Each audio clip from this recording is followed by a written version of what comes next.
So what I'm trying to point out is that we are talking about how you would talk this to, for example, your mother. Maybe your mother is a scientist, so then that may not be the right appropriate statement, but in general, okay, or to your grandmother, or to your comfortable when they are spoken, when a live relay of cricket happens, because we constantly keep hearing them. That's all. So technical words are not the intrinsic problem.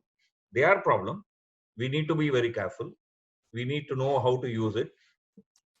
If you can't explain it simple, then you're not understood it well enough. That's what Albert Einstein stated. So if you actually understand well, technical words per se is not a problem. Okay.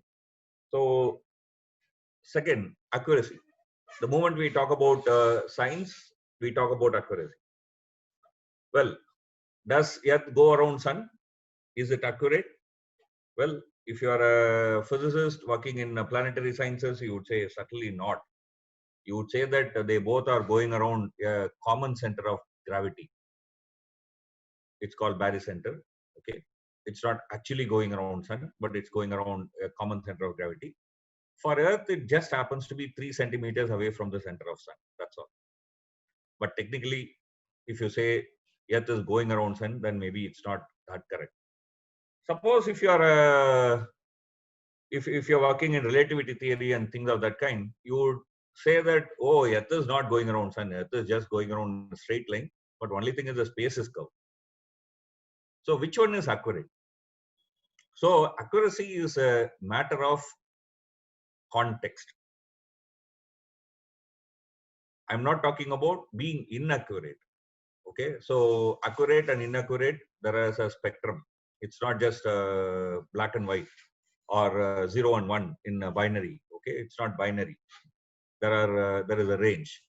So accuracy is not actually also a real actual issue when you are planning to actually communicate science, because you will have to pitch whatever that you are saying to your audience level. When you are going to talk to, let's say, if you are going to write or talk to a middle school student, the level that you may pitch is something like Earth is going around Sun. But if you are going to talk to a high school, higher secondary school student, maybe you will get into the detail like, oh, it's not actually going around the Sun, but it's going around the common center of gravity. Maybe if you are a higher secondary student or an undergraduate student, you will talk about Einstein's relativity theory and space curvature and things of that kind, right? So accuracy is not the key or major hurdle. As Einstein again says that everything should be made as simple as possible, but not simpler. Okay, so accuracy and technical words, don't worry too much. Where is the real problem? That's what I'm going to get into. So that's where we are going to talk about the art of science communication. The real problems are these five. Science talks about new reality domains. Second, in many cases, science is counterintuitive. And third, sometime when we talk about science, we are very abstract. Sometime when we talk about science, we are very concrete. So this movement between abstract and concrete, going back and forth, is a bit confusing for people who are not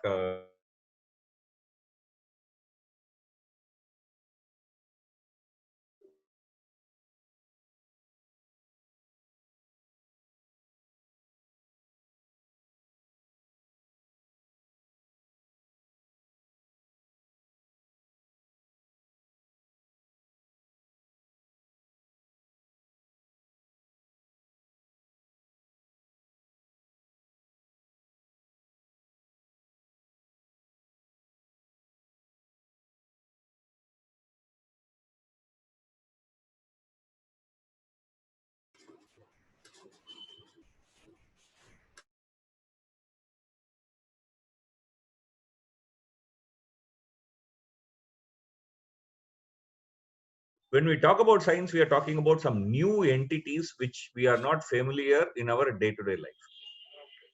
Yeah, it's not something that is familiar to you in your day-to-day life. When you're talking about modern, we are talking about entities which you are not familiar in your day-to-day life. Second, for example, types of transport in the cell wall Some of you would be from life sciences.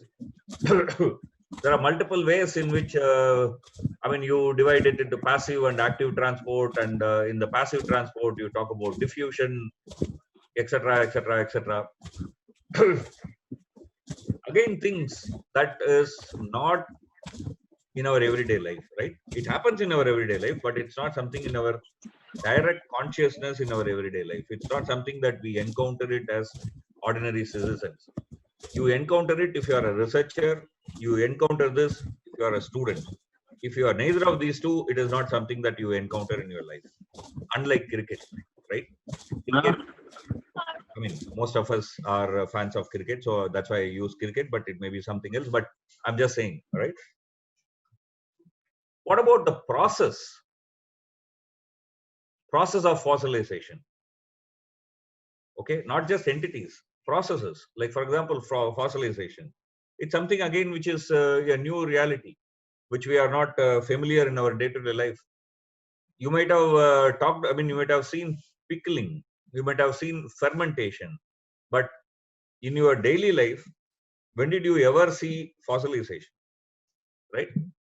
Now, for example, justification. What do we justify? What do we give explanation to? If you drop a ball and a feather, we give explanation why the ball falls faster compared to a feather. But whereas that's our daily experience. But once you know Newton's laws, using Newton's laws in science, we explain why the feather is falling slower, because we expect it to fall as fast as ball, right?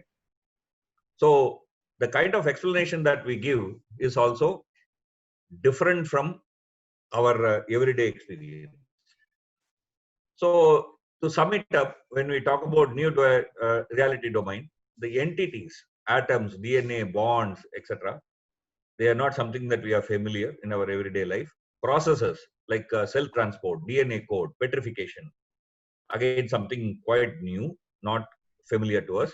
In justification, we are not explaining why the ball is moving, because after all, according to first law of Newton's motion, it should be moving. But we are explaining why it is stopping. Okay, that's a important part that you have to keep in your mind, right? Counterintuitive nature. Let's look at this example from physics. Many of you who would have read a little bit of physics would have gone through this double slit experiment, right? So if you send a beam of particles with two holes on a double slit screen, you would expect that to fall as two lines on your screen. But what you actually get is a fringe, right? So it's not something that you normally expect. That's not something that you normally expect from your intuition. Okay, so it's counterintuitive. Evolution of eye. Imagine eye evolving from some bacteria which had no vision, a single cell organism which had no vision long ago. That's what evolution tells you, right? Is it something that one can grasp at that instant? Is it not a very complex, is it not something that baffles us? How a complex organism, a contraption like an eye could have evolved naturally with no intelligent putting his or her finger on the evolution? Yes, but that's what evolution tells us, and that's what we find in evolution. It's very, very counterintuitive, right? Coming to the point of abstract and concrete. So when we talk about motion, Newton's law of motion, it's abstract. That is in a place where there is no air, there is no air friction. But the moment we have to explain something, then we bring in air friction and make it concrete. That is, we bisect our experience into abstract and non-abstract, essential and non-essential. And when we give explanation, we again combine. So this part of going from abstract to concrete, concrete to abstract, constantly makes us say, on the other hand, which is very confusing, right? Same way, nature or nurture is whatever you are.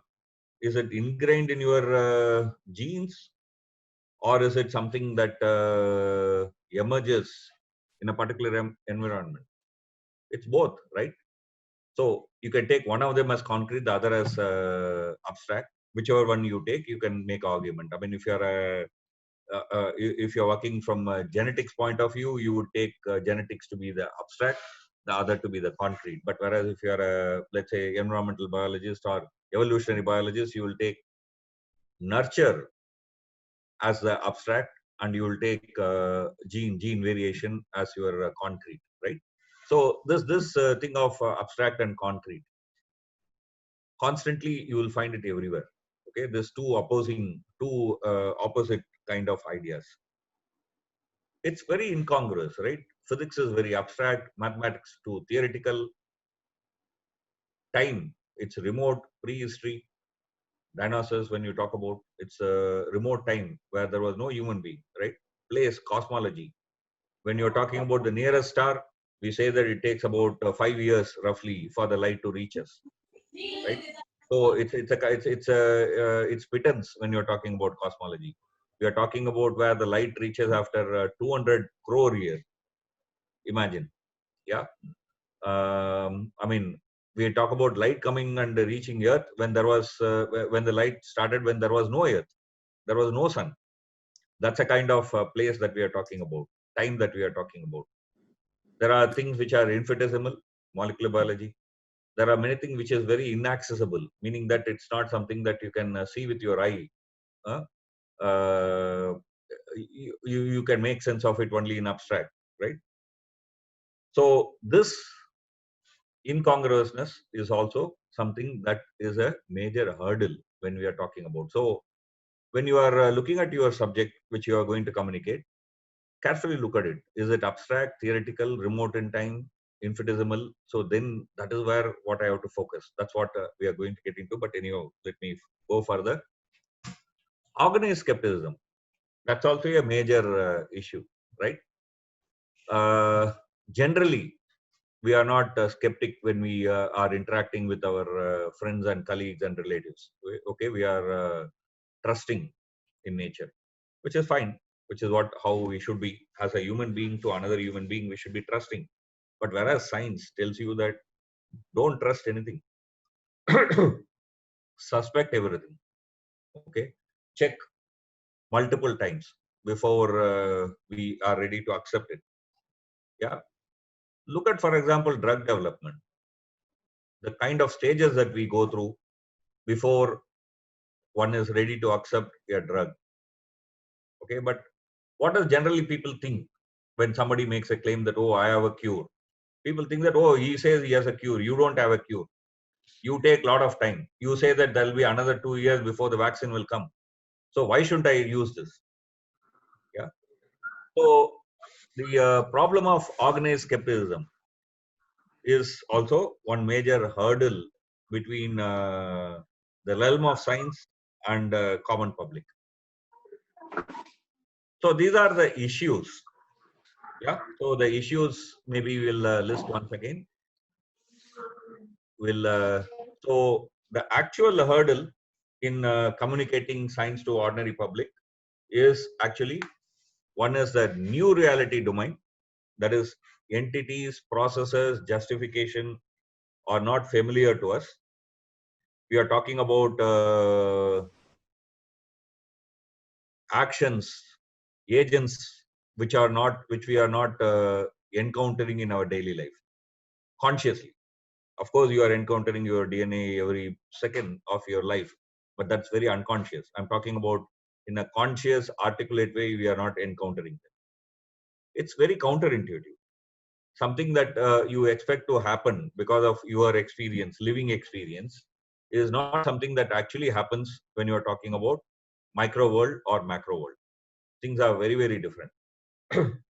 You would assume that when two objects collide, they will break into pieces. But no, in cosmology, when two objects collide, for example, two neutron stars collide, they fuse and become a black hole.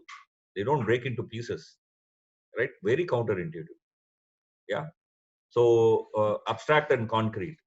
So again, at one level in science, we abstract out and then get into some laws, some equations.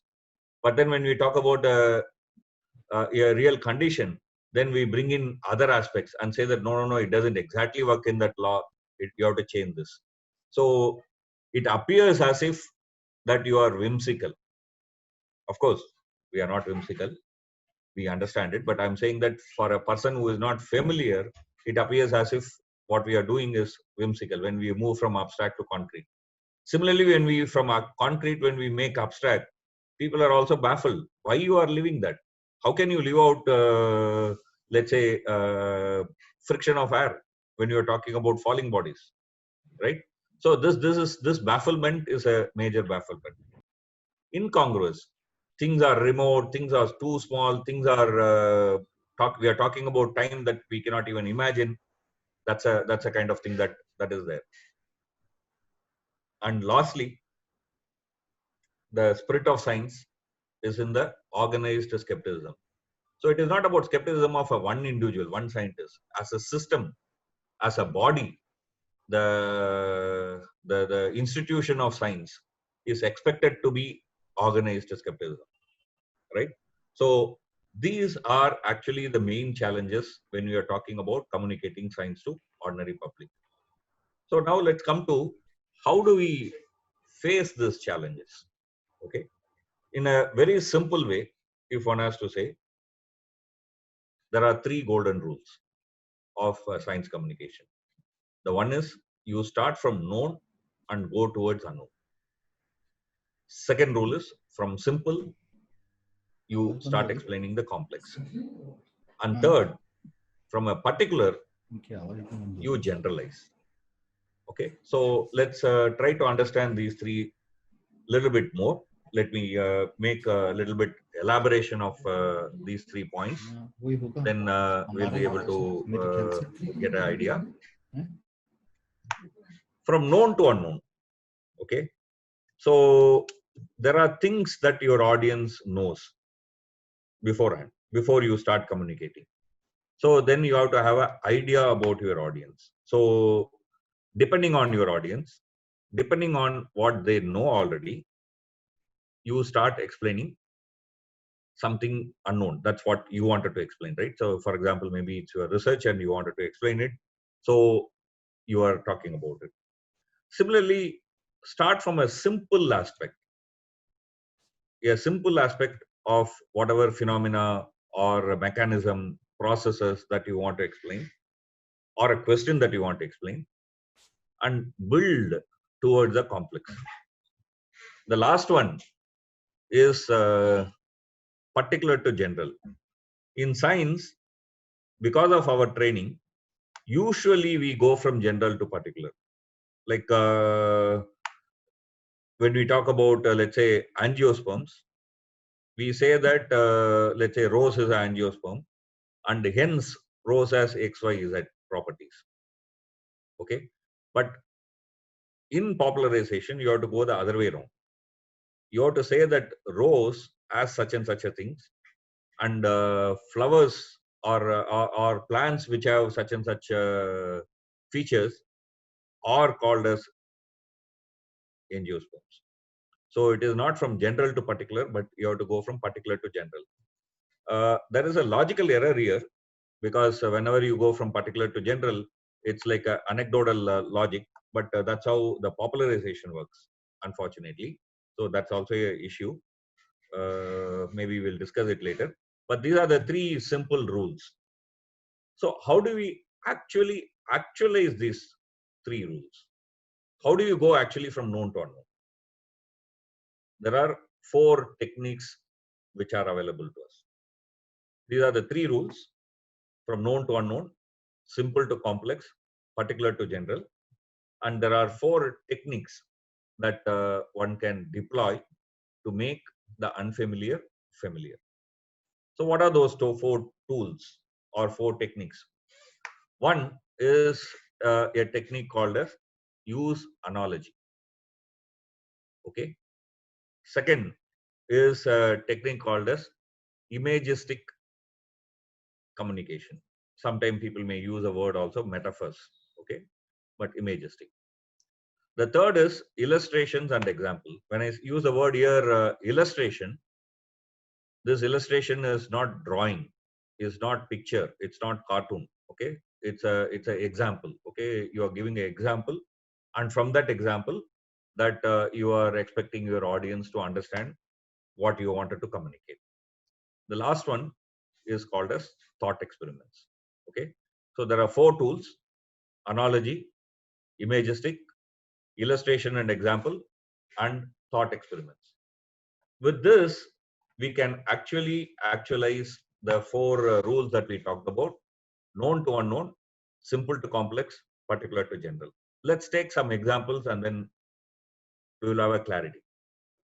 Let's take, for example, how in a cell protein is produced. Okay, so you can imagine the DNA as a huge recipe book on the shelf. Yeah, and then messenger RNA that comes from the cell nucleus as a recipe card that you have just noted down, because you cannot take the whole book to your kitchen. You have made short notes on a slip of paper. That's messenger RNA. And then the messenger RNA is read by the ribosome, right? So ribosome, you can imagine as a chef, right, who reads the recipe note, collects the material that is needed for cooking, okay, and then produce your cake. So you can look at amino acids, which are the fundamental building blocks, as flour, sugar, and eggs when you are baking a cake. You can look at tRNA as your measuring jar or spoon with which you are taking the flour, egg, or sugar, and then mixing, etc., etc. And finally, what you get is a cake, and what finally your cell produces is a protein. This is analogy. I'm using an analogy of cooking to explain how a cell cooks protein in a very simple way. Yeah. You can use another kind of analogy, like, for example, refraction. Refraction is very similar. Suppose if you are bicycling on a metal road, and then assume that on the metal road there is some sand. When you enter from the metal road into the sand, the direction of your cycle will change, the speed of your cycle will change. In sand, you will not be able to go as fast as what you are doing in the metal road, right? Same thing happens to a light when it moves from one medium to another medium, right? So a metal road to sand is like from air to water, right? So you are using an analogy. This is something that most of us would have read in our school or somewhere, like you can talk about the electric current, the circuit in terms of water pipes, pumps, and walls and whatnot, right? So here we are using a analogy. So analogy is a very powerful tool. Okay. So if you can find a very nice analogy, a lot can be explained to ordinary public. So analogy, what does it do? It starts from something that you know and leads you into something that you don't know. Water pipe. If you have a water, if you have a pipe with water coming out of it, if you're holding it, it's all something that you know, right? Similarly, for example, you have experience of driving from a metal road into a sand, right? Similarly, you have experience of a vague idea of at least cooking, right? So you are going from known to unknown. In analogy, when we are using analogy, we are going from known to unknown. Like today, COVID-19 is the talk of the town, right? So when if somebody is going to talk about how immune system works, and in that you are going to talk about how, for example, our immunity system actually trains the B cell, T cell to detect a particular virus. Okay, so one can look at it as, for example, the security personnel's training dogs to detect, let's say, narcotics, or a farmer in a village training his dog to detect a snake in the field, farmer's field, right? So one can use analogy that will help in sharing your ideas to your public. Uh, let's go to the second technique. I call it as imagistic. Sometimes people also call it as a metaphor. Name is it's nothing. A rose with any other name will smell as sweet. That's not the problem. So we call it as imagistic because it gives it generates a kind of a mental image. Okay, so whenever we talk generally about immune system, we use the metaphor of war. Our body or our immune system is at war with the invading bacteria, invading virus, right?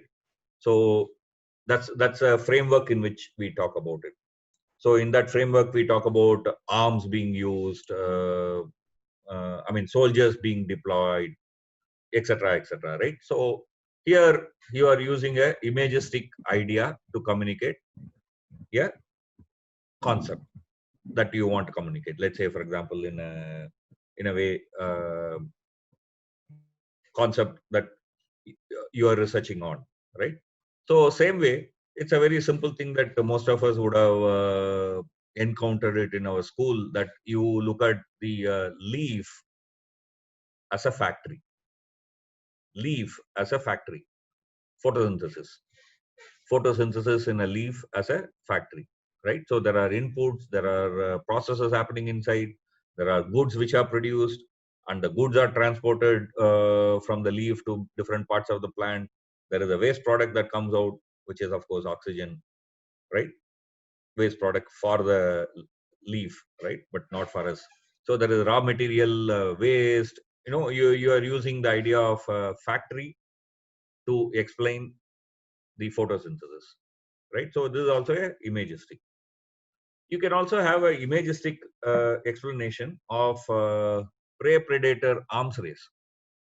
Suppose if there is a ground squirrel and a rattlesnake, okay, the squirrel, the squirrel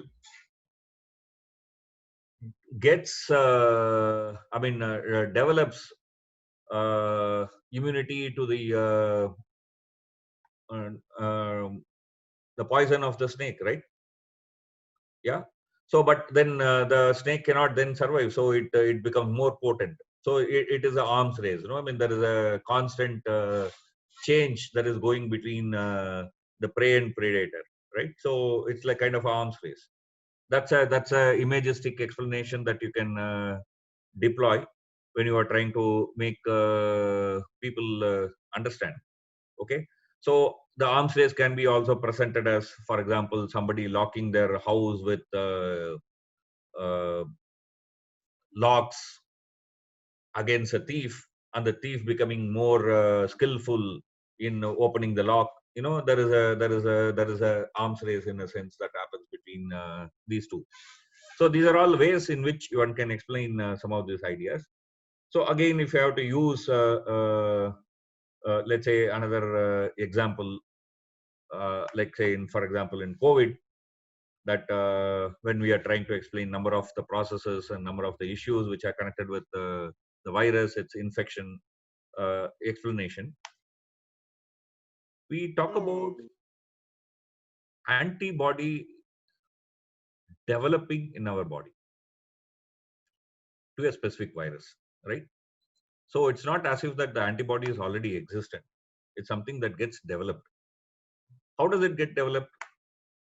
Suppose, let's say you locked your house and went away. You lost your key. So what do? You get a key maker, and the key maker comes to your house. That person has bunch of keys. right? So he takes a look at your keyhole and says that, oh, this bunch of keys won't be useful for it because my shape of this key is not fitting into this keyhole. So this bunch of keys are not useful. Keeps it aside. Then picks up another bunch where the keyhole and the key shape are roughly matching. Then he inserts one key after another, right? So most of the keys don't match. Finally, some key matches approximately.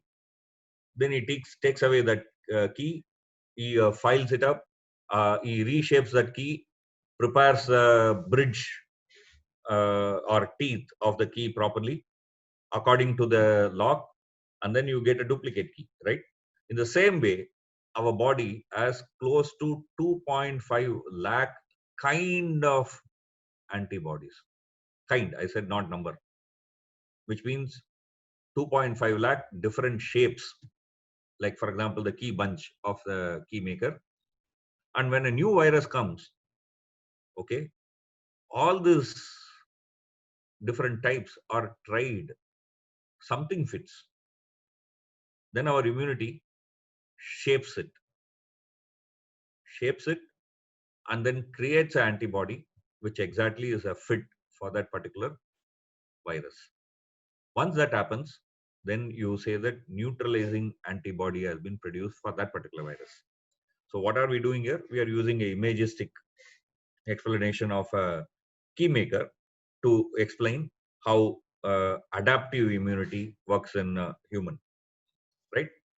Same way, another example of imagistic explanation is, for example, how do we find the distance of distant stars? I mean, we are sitting on Earth. You cannot walk to that star, okay, with a measuring tape. So how do we do it? We do it by a method called as parallax method. I mean, this is something that you can try at your home. Wikipedia, a tape measure or measuring tape is a flexible. You can measure it. You can do this experiment at your home. Hold a pencil, extend your hand and hold your pencil. Close one eye. Look at with, for example, first right eye. Look where the what is the background behind that pencil. Don't shake your hand.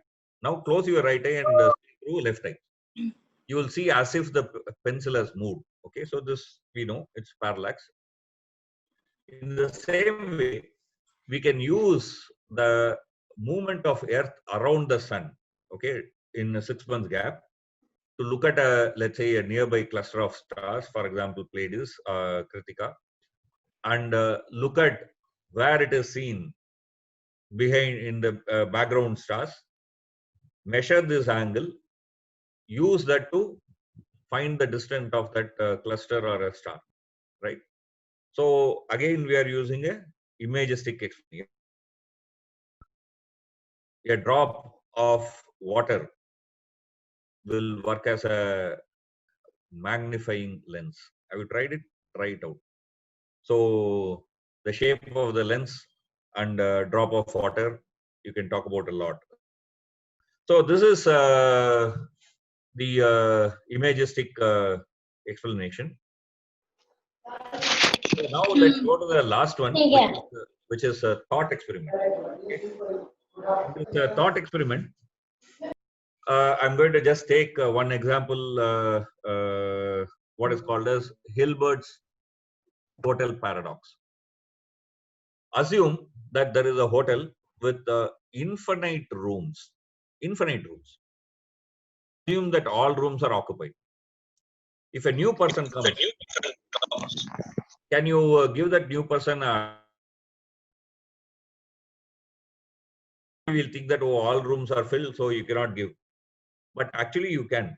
What you do is that you ask everybody who are in the hotel to move to a new room, which is 1 plus their room number. So if your room number is X, move to X plus 1. So which means that if you are in room number 2, move to 2 plus 1, 3. If you are in room number 8, move from room number 8 to room number 9. So the room number 1 will be now empty. So the new person can be given that room.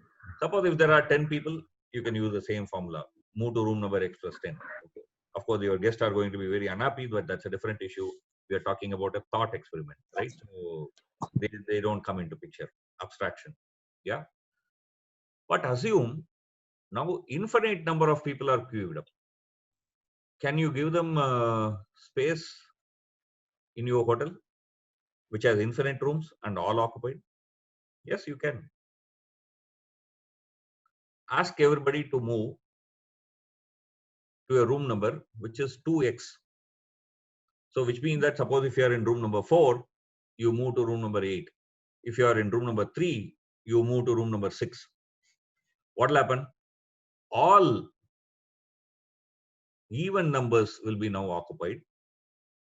All odd number rooms will be now empty. So you can fit in infinite number of people in this. What are we doing here? Something that in school teacher would have told us, no, infinity plus 1 is infinity. Infinity plus infinity is infinity. Basically, you are trying to explain this kind of a very abstract idea through a thought experiment. This thought experiment is a very, very powerful tool. Okay, it's not just only in mathematics. You can also use it in a number of other areas where thought experiments can bring us insights into what we are grappling with in science. Yeah. Okay. So I talked about some of the tools that one can use. Essentially, let's recap. We started all this talk with this point that there are 3 rules: from known to unknown, simple to complex, particular to general. And we said that there are 4 strategies one can use, like analogy, imagistic, illustration or example, and thought experiment. And in analogy, we saw, for example, this cooking analogy for making of a protein. In imagistic, we saw, for example, this metaphor of war to explain immunity. And in examples, I'm sorry, the title here is wrong. That was my mistake. In an example or an illustration, we saw how, for example, a real life experience, something that we encounter, like a parallax, can be used to explain how a distance of star is found. It's an example, right? So similarly, how a drop of water, the shape of that water, is giving us a clue to how a lens works. Okay, or magnification happens, right? So this is an example. This is an example of a magnification of a lens-shaped object, which is transparent to light. Yeah. Thought experiment. So these are the 4 tools that we talked about of how you can communicate science in an interesting way. Last, humor. Humor is permitted. Don't think that science has to be stiff-lipped. Humor would be very welcome. Okay, whether it is viewed into a main story or as a kind of a aside. Yeah. So humor, pun, add them. That will make your story enlivening. So let me get to one point: story. I use the word story, and many of you might be thinking talking about story. Yeah. So this is a technical term. In communication, the word story means anything that you want to communicate. So this is not necessarily only a fairy tale or a moral story or a plot of a cinema, right? So anything that you want to communicate is technically called as a story. Yeah. Anything, whether you are going to communicate science, whether you are going to write a piece on sports, you are going to write something about economics. Okay. In the media, they'll say that story. That's how it's called as. Why it's called as story? In a very simple fashion, yeah, any story has 3 parts, 3 acts. Let's not go technical and get into discussing the story itself, but so let me use a very simple word like a part. So technically, they will call it as 3-act structure of a story. There are also 5-act structure, etc., etc. That's all something. Okay, that's a different issue. In a very simple way, there are 3 acts. From now on, whenever you read any story, you will see this is happening. I mean, any piece of writing, any piece of video, any piece of movie, you will see this. The act one is introduction of the characters. I told you, most of the entities that we find in science are new. They are not familiar. Very similar to, for example, the character that you will find in a movie. When you go to a movie, you want to know who are the characters here, right? They are all introduced. If you look at it in the first 15-20 minutes, most of the characters who are going to come, main characters who are going to come, are introduced. Whether they are hero or villain or heroine, they are all introduced. Okay, somebody who delivers post may not be introduced. That's a different issue. That guy has only a very minimal role. They don't play a central role. Any person who plays a central role in the story are introduced in the beginning. When they are introduced, their characters are also introduced, meaning that they are jolly fellows, they are serious fellows, whatever. Okay, so that's a act one. Act two is a conflict or a climax. That is the main issue that you are going to talk about. Like when you are talking about, let's say, the story of virus getting to a body and our body developing, let's say, the neutralizing antibody. The conflict is, here is a new virus and none of my 2.5 lakh keys can open this lock. What do I do? That's my conflict, right? So then the third act is conflict resolution. So some act, something that happens which solves. So in a very simple way, if you try to structure your writing into these three parts, that is, you introduce stuff, then you introduce your main conflict or main question that you are addressing and how you are solving that, then you will get a very nice story. That's one simple way of writing science. But of course, when you start learning, you will understand all these kinds of rules are to be broken, but you break a rule after you know the rule, right? So that's how it works. So art of science communication, to summarize, let's start from our first question, is understanding what exactly are the problems in communicating science. Problems in communicating sciences, these are the 5 major problems in communicating science. We are talking about new reality domain, which most of our audience are not going to be familiar. It's very counterintuitive. We move back and forth between abstract and concrete. The things that we talk about are incongruous. It's not something that is apprehendable in your day-to-day life, and it is full of organized proposal. And then we talked about how, if you have to overcome this, you can use 3 golden rules: from known to unknown, simple to complex, from particular to general, and if what tools you can use practically when you are talking about those 3 golden rules. These are the 4 tools that you can use: analogy, imagistic, illustration, example, thought experiment. Of course, you can also add humor. That's not a tool to make something understandable. That is to make it more enlivened, so that your audience will be engrossed in what you write. So I think this is a time that I should stop. My time is also getting allocated time is coming to an end. So with this, I'll stop my lecture and I'll request. I'll stop sharing. Yeah, thank you for this time. I would request audience to pose their questions. I mean, whatever time that we can have. Sir, thank you, sir. I have noted down the question, sir. Yeah, please. Yeah. Shall I read one by one? Or yeah. So one question: why does the story means? Is it a research paper, idea, or something else? Okay. Shall I pause or shall I continue? No, you tell me 3 questions and then I'll answer. Okay. Kindly provide us with a list of publications where we can send popular article in Tamil. I work in fishery. Okay. what is the format and target audience to be kept in mind while participating in our competition? As writing and any story, target audience is the key. And what is the format?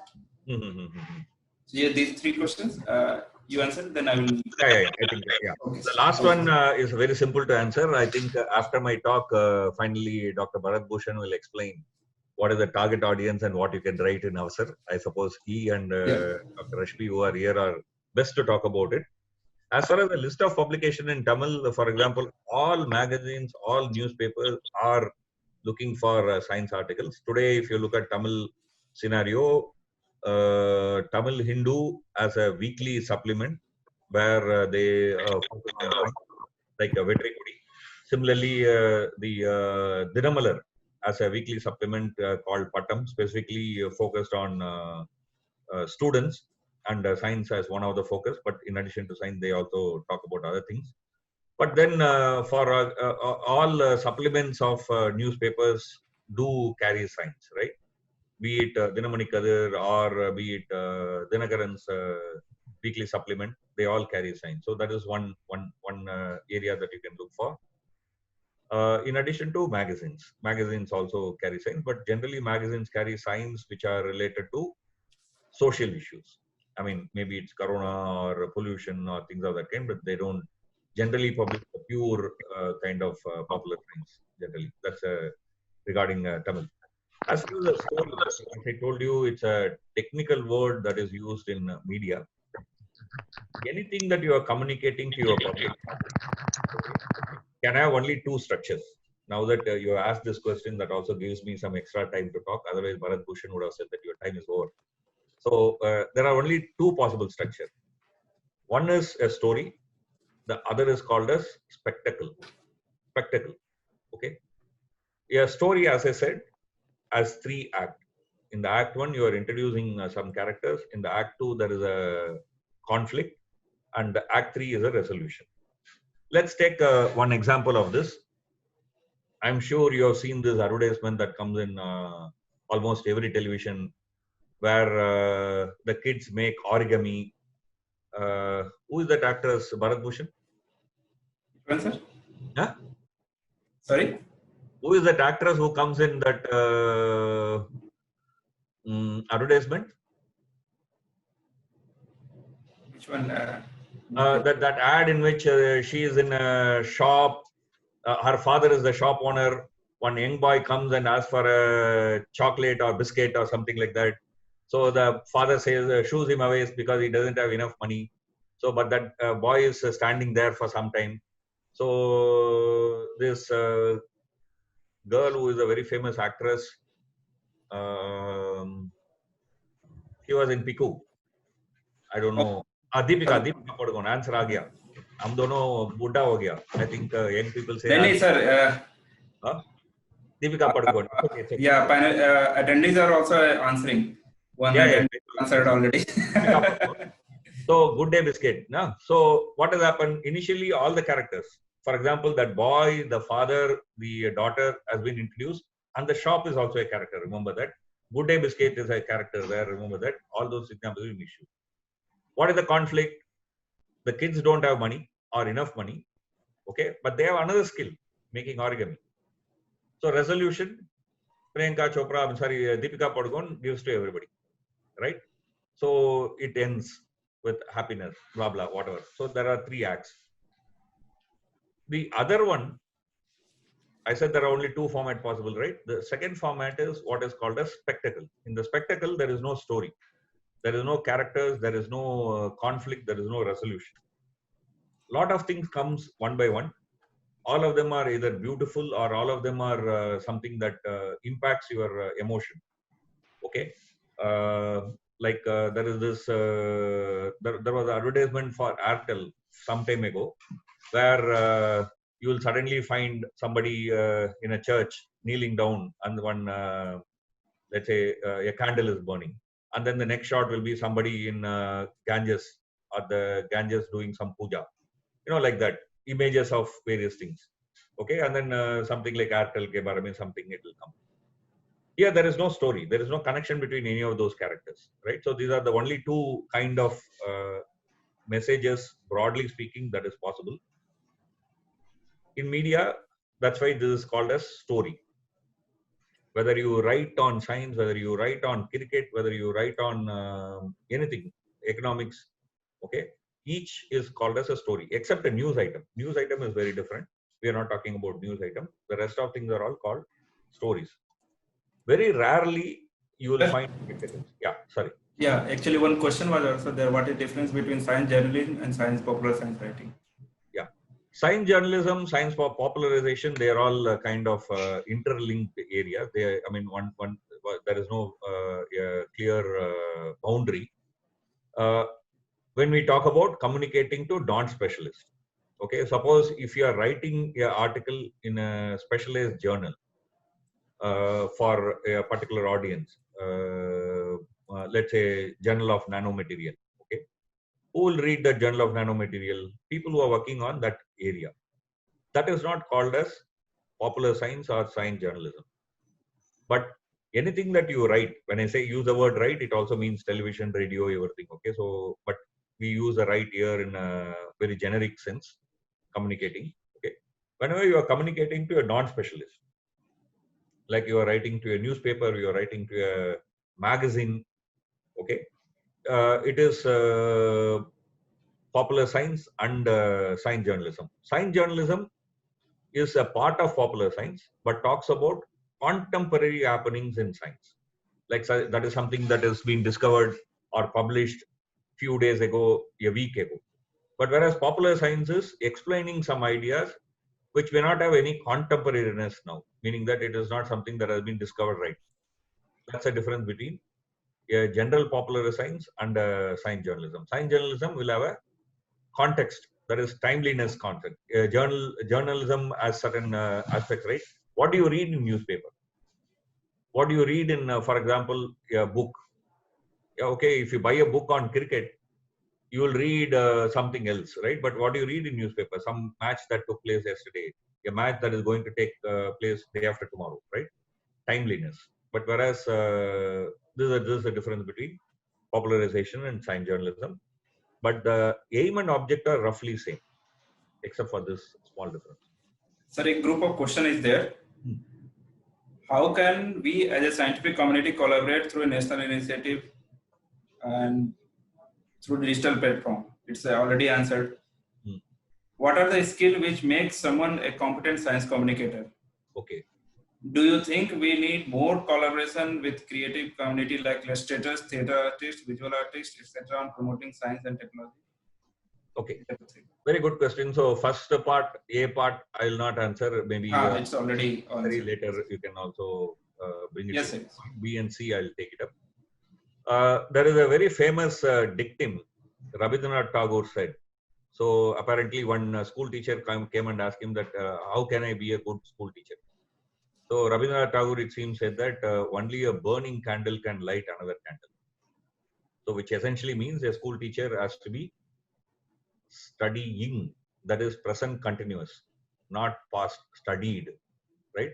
So if you want to be a good science communicator, you should be reading. When I say reading, seeing, hearing, listening, everything put together, which means present continuous, not something past.